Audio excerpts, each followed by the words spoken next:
So I've seen this completely false quote floating around in various social media that says that you can't learn mental toughness.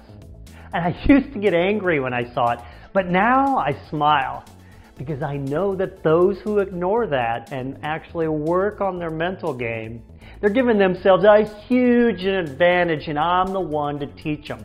That is you, right? Anyway, the great news is that I'm here to tell you that becoming confident and focused is no different than learning the fundamental physical skills any athlete learns for a sport.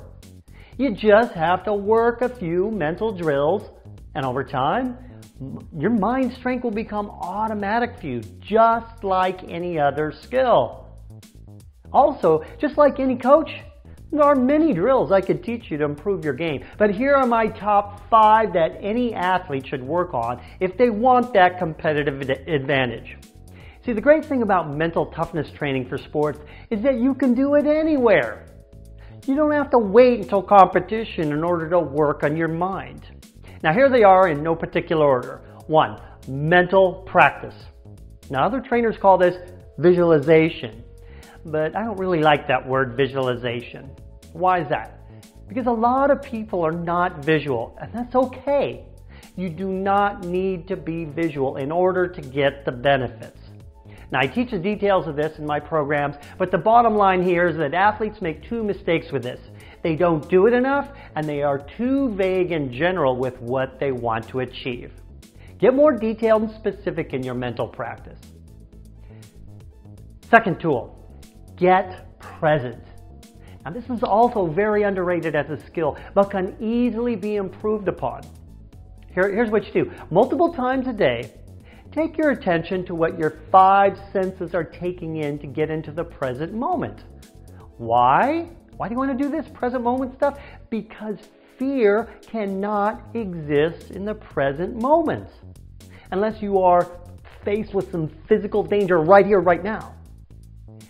Fear is our biggest enemy in sports. Mental tool number 3, use a mantra. Create a sentence or a few words, or even maybe just one word that you repeat often to yourself, multiple times a day. And it's something that means something to you about your ability to compete at your best or your confidence. For example, I never give up, or I work harder than anyone else. Say this to yourself dozens of times a day until you believe it wholeheartedly. Mental skill number 4, letting go.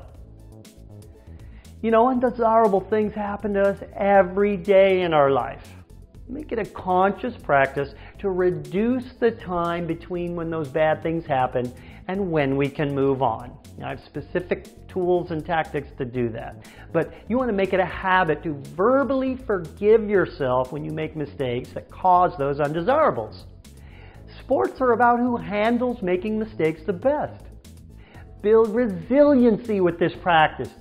That's really all you ever need to succeed at anything. Resiliency. Tool number 5. Practice your ability to focus. Multiple times a day, pick something to stare at and time yourself for how long you can focus on that thing without any other thoughts creeping in. See, the ability to focus is like a muscle that gets stronger by using weight training. You get better and better by working on this as a daily habit. You know, most sports, you only need a very short time for intense focus, and you can strengthen this ability really easily with that simple drill I just gave you. There you have it. It's not so much about doing it right. I hear people ask me this all the time. You know, like you have to do with physical skill development. It's about having an intention and getting your reps in. Let's do this. I'm Craig Sigel, your mental toughness trainer, and you can learn mental toughness.